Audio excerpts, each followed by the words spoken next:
Amid ongoing scrutiny over the long-delayed completion of St. Lucia's main public hospital, a senior government official is defending the progress made and outlining the way forward. In an interview with HTS News Force, Silas Wilson, the project's liaison officer at the Department of Economic Development, provided updates on key aspects like design approvals, financing, and future plans.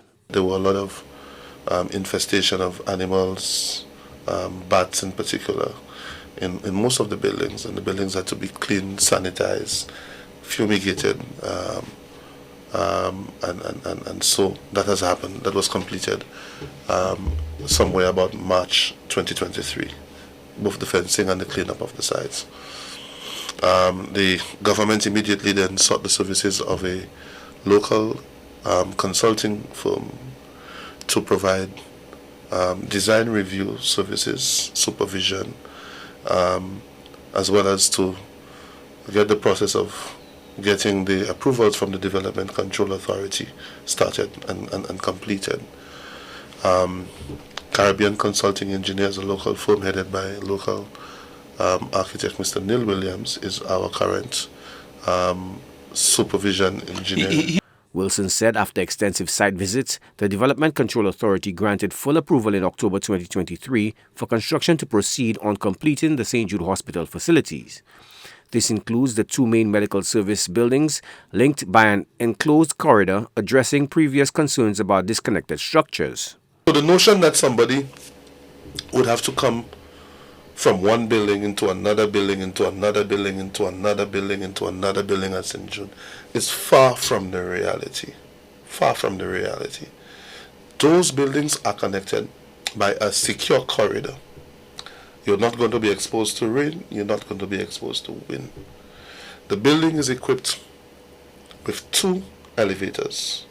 One in the surgical building and one in the corridor that connects the east wing to the surgical wing. So for a patient, for instance, that comes into the A&E, an accident victim, that comes in and is in the ER department, which is downstairs, the surgical wing. And has to go to radiology. What happens? This is the same building. Same building. It's the same building. To finance the long-stalled project, the government secured a $200 million loan from the Saudi Fund for Development last year. Wilson says this provides a dedicated funding stream lacking in previous efforts. Those monies in the main are supposed to be used to complete the hospital, and the remaining funds to be used to rehabilitate the George Odlum Stadium after the hospital has been transferred out of the stadium. That is very significant in that it provides, and I think that is the first time in the history of the St. Jude Hospital project that there has been a dedicated income stream, a dedicated source of financing to complete the hospital.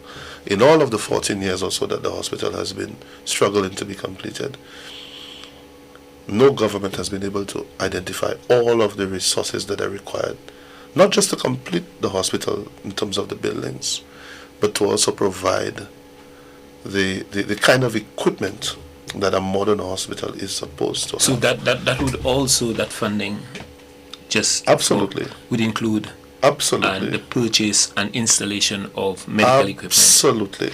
Wilson added approvals were obtained factoring standards like accreditation, and equipment needs were determined in consultation with hospital management as end users. With major construction tenders currently active, the government aims to finally operationalize the facilities years after they were initiated. Joachim Duplessis, HTS News Force.